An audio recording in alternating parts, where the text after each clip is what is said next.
Assalamualaikum warahmatullahi wabarakatuh. Salam sejahtera bagi kita semua. Selamat datang di channel Yoni Roxen.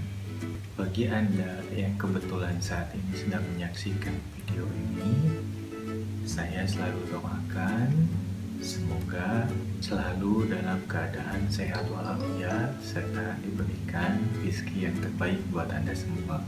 Di kesempatan kali ini saya akan kembali melanjutkan cerita tentang roadshow kami di Provinsi Lampung. Namun kali ini destinasinya merupakan salah satu kabupaten yang terkenal dengan tragedi berdarahnya, yaitu Kabupaten Mesuji.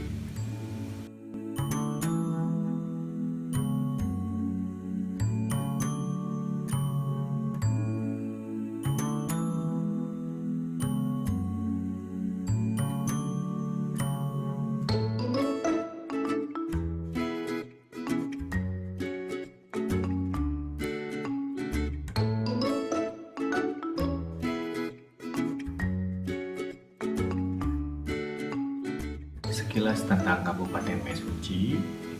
Jadi Kabupaten Mesuji ini merupakan DOB ya, daerah otonomi baru yang sama merupakan pemekaran wilayah, di mana sebelumnya Kabupaten Mesuji ini tergabung dalam Kabupaten Tulang Bawang.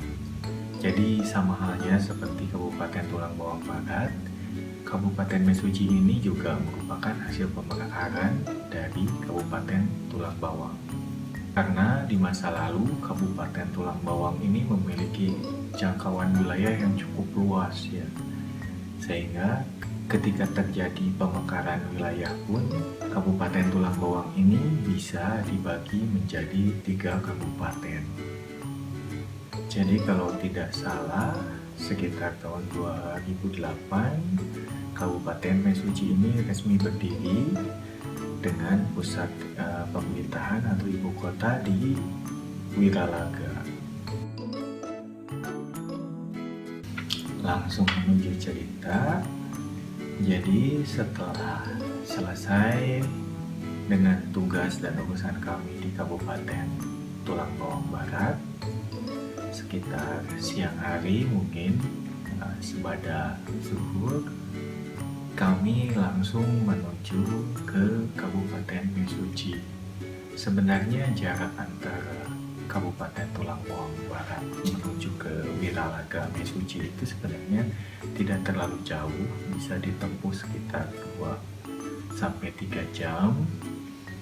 Hanya karena memang jalanannya yang memang masih banyak ditemukan jalanan-jalanan yang rusak parah, sehingga perjalanan kami pun tidak bisa terlalu cepat. Juga selain karena memang kondisi jalanannya masih banyak yang rusak, kami juga banyak berhenti di tengah-tengah perjalanan ya, karena saat itu saya sendiri banyak berinisiatif untuk memberhentikan kendaraan di pinggir jalan hanya sekedar untuk melihat suasana pemandangan di sekitar perjalanan menuju ke Kabupaten Mesuji. Perjalanan menuju Mesuji ini memang tidak banyak cerita juga. Perjalanan didominasi seperti biasa melewati hutan-hutan karet, kadang sawit, dan tentunya jalanannya banyak yang sepi. Setelah melewati beberapa jam perjalanan, cukup lama kala itu, akhirnya kami pun sampai di Simpang Mesuji itu sekitar pukul 7 malam ya. Dan kami berhenti di tempat makan pinggir jalan yang tenda-tenda gitu, seperti tukang pecel ayam gitu ya, sekedar istirahat sekaligus makan malam terlebih dahulu sebelum lanjut menuju ke tempat di mana kami akan mengadakan acara bimbingan teknis di keesokan harinya. Ketika beristirahat di Simpang Mesuji ini, saya menemui hal unik ya. Jadi saat itu ketika kami sedang beristirahat di tempat makan tersebut, saya mendapati pembeli lain juga yang makan di warung tersebut, itu sepasang suami istri mungkin ya. Dan uniknya ketika mereka berbicara, ternyata mereka menggunakan bahasa Sunda ya. Dan mungkin teman-teman paham ketika kita mendengar dialek bahasa asli kita terdengar di tempat lain, terutama di perantauan, itu biasanya rasanya suka agak-agak gembira lah gitu. Jadi kayak kalau kata orang Sunda itu ya waas lah istilahnya. Tidak menunggu lama, saya pun mencoba menyapa kedua pasangan tersebut dengan dialek Sunda tentunya. Setelah kami selesai beristirahat, akhirnya kami pun melanjutkan perjalanan dan menuju ke salah satu sekolah ya, mungkin sekolah SMP kalau tidak salah, karena rencananya acara kami besok akan dilaksanakan di sekolah tersebut.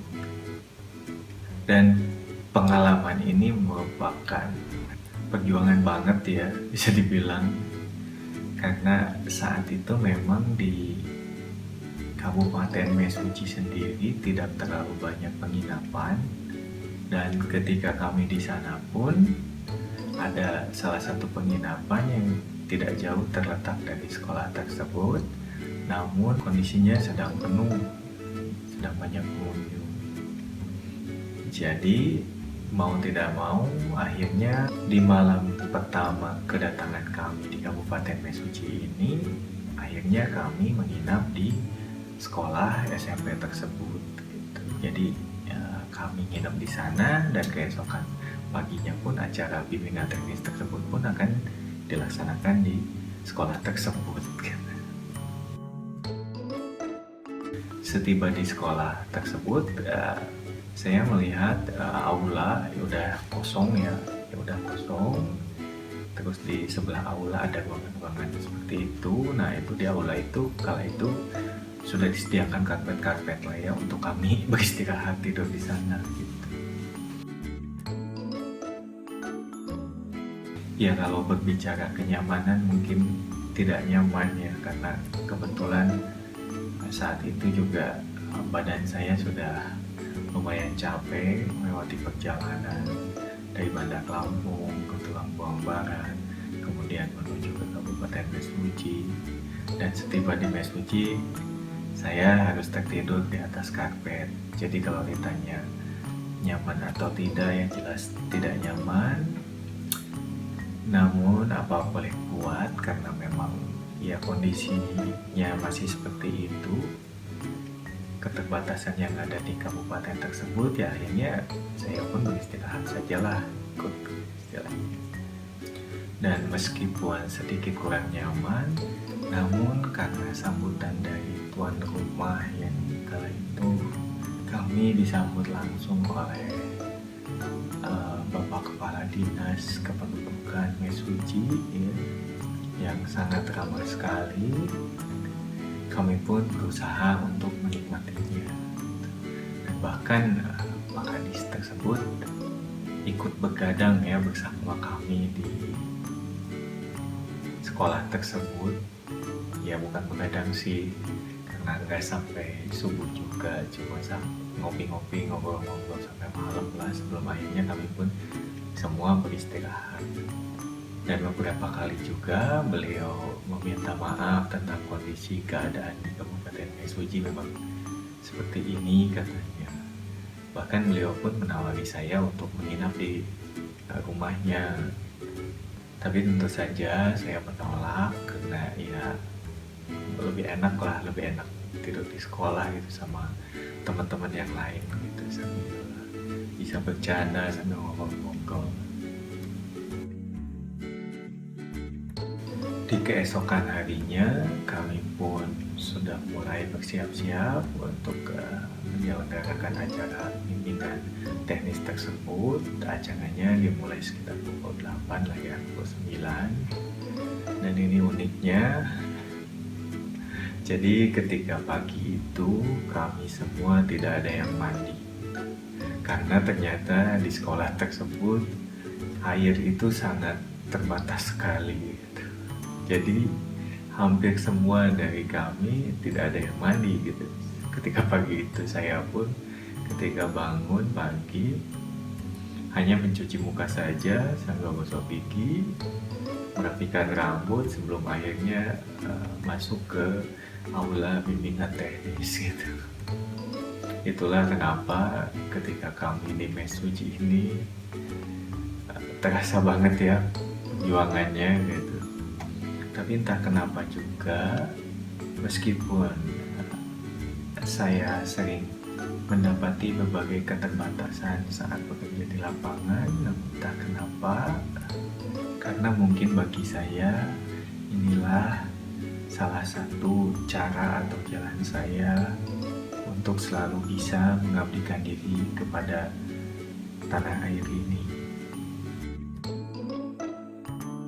Di hari pertama tersebut, acara berjalan dengan sangat lancar. Antusiasme dari aparatur kecamatan yang ada di Kabupaten Mesuji sangat membuat kami semakin bersemangat, sehingga tidak terasa hari pun sudah sore dan acara di hari pertama pun sudah selesai dilaksanakan. Untuk di hari yang kedua, di hari-hari selanjutnya, kami tidak menginap di sekolah itu lagi karena penginapan yang berada tidak jauh dari sekolah tersebut sudah banyak yang kosong. Jadi akhirnya kami pun pindah ke penginapan tersebut di malam kedua tersebut, sehingga alhamdulillah saya bisa mandi dan beristirahat tidur di atas kasur yang cukup nyaman. Di hari kedua acara dilanjutkan, dan karena di hari kedua ini acara hanya tinggal praktek saja, jadi memang tidak full sampai 1 hari, kan hanya sampai setelah zuhur mungkin ya acaranya sudah selesai. Dan ketika kami beres-beres barang-barang lah segala macam, kala itu kami mendapati siswa-siswa SMP dari sekolah tersebut yang sedang berlatih drum band ya. Dan saya melihatnya cukup lumayan terhibur karena penampilan drum band tersebut cukup lumayan bagus ya kalau dilihat. Jadi mungkin itu kegiatan ekstrakurikuler mereka lah ya di sekolah gitu. Jadi sehabis pulang sekolah mereka berlatih drum band mungkin.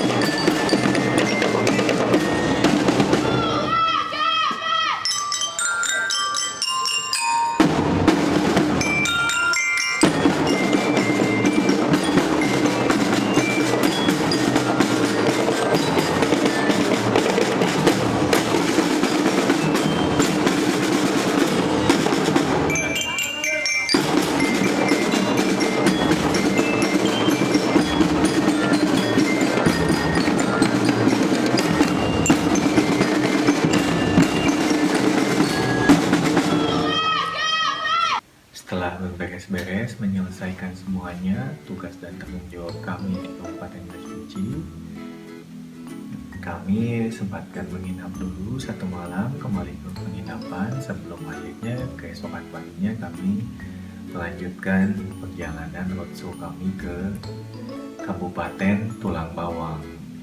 Dan tentunya untuk cerita Kabupaten Tulang Bawang nanti akan saya ceritakan di kesempatan berikutnya. Singkat cerita, keesokan paginya kami pun check out dari penginapan dan langsung menuju ke Kabupaten Tulang Bawang.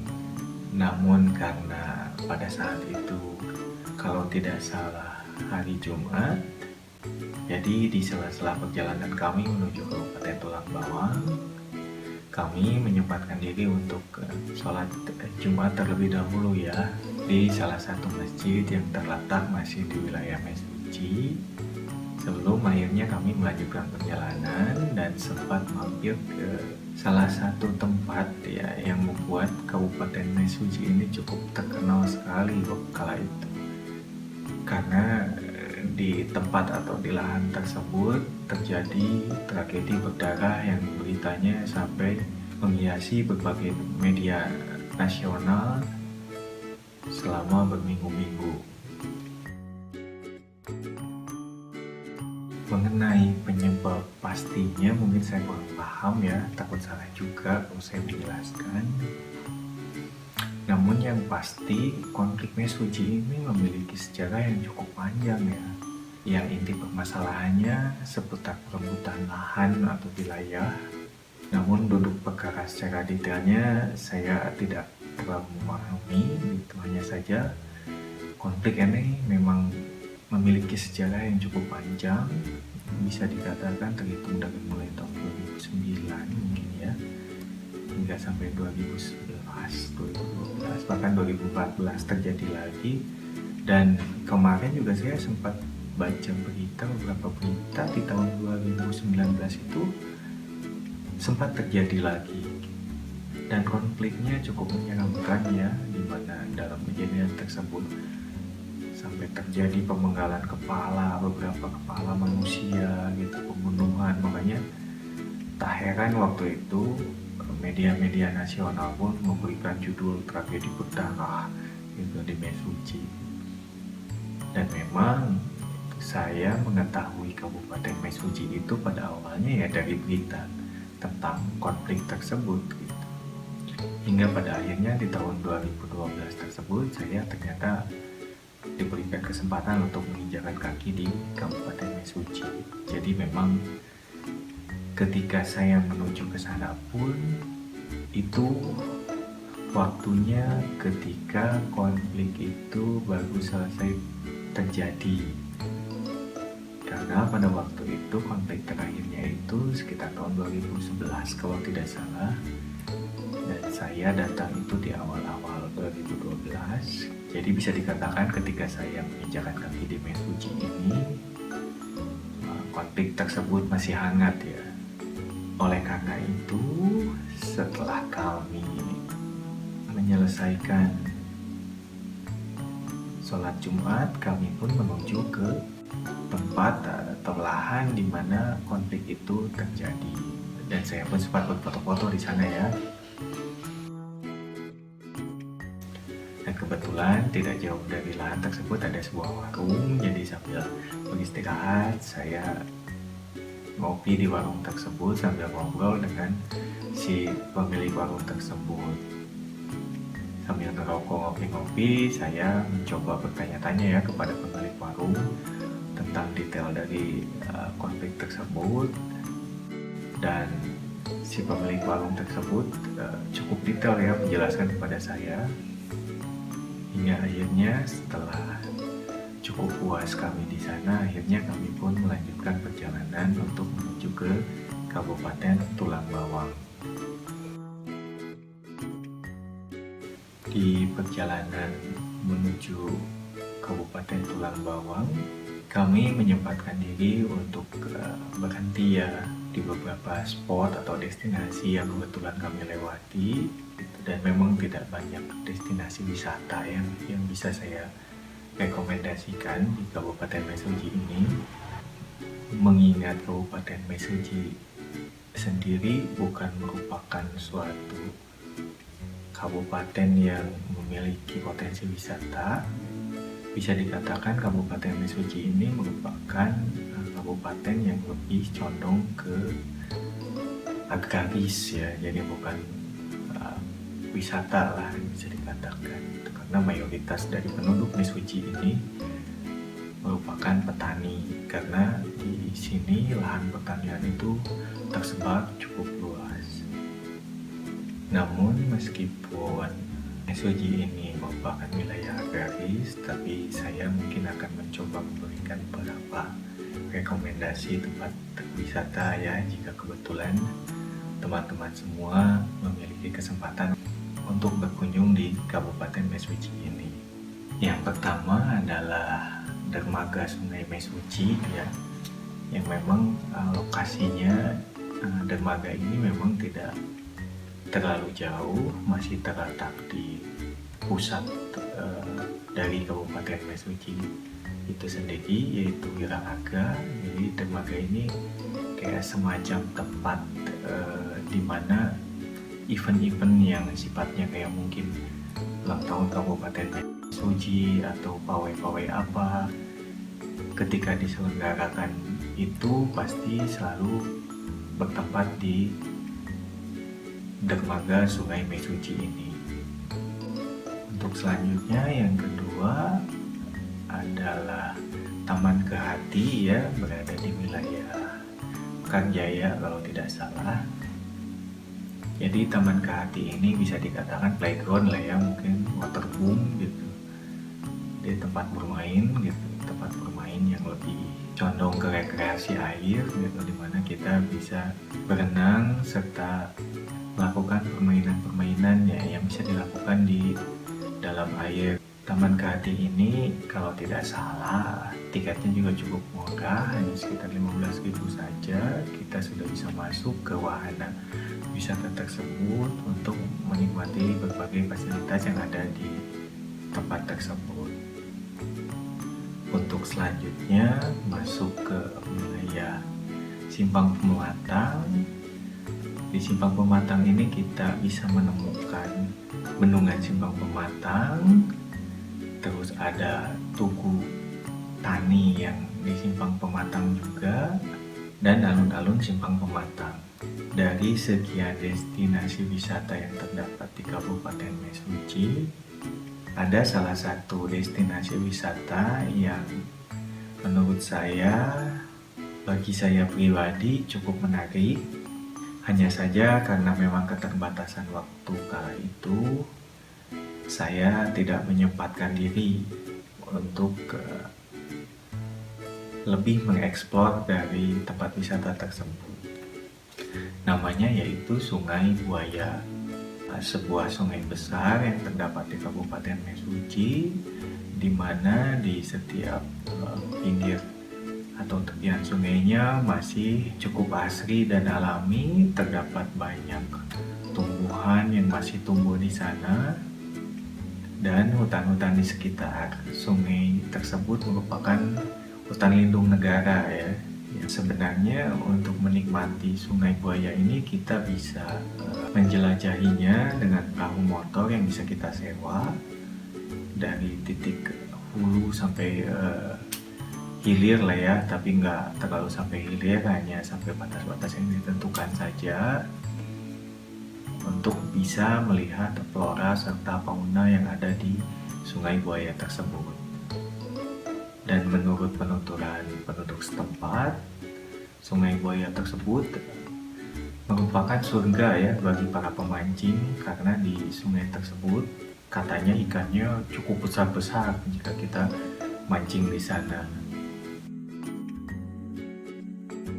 Oke, mungkin cerita kali ini cukup sampai di sini saja. Meskipun memang tidak terlalu banyak yang bisa saya ceritakan mengenai Kabupaten Mesuji ini, tapi mudah-mudahan bisa berguna untuk siapa saja yang menyaksikan video ini, dan mudah-mudahan juga bisa memberikan informasi bagi teman-teman semua. Sekali lagi, mohon maaf apabila ada salah-salah kata. Ambil yang baiknya dari setiap pengalaman yang saya ceritakan tersebut, namun tentunya buang saja yang buruknya. Akhir kata, Assalamualaikum warahmatullahi wabarakatuh.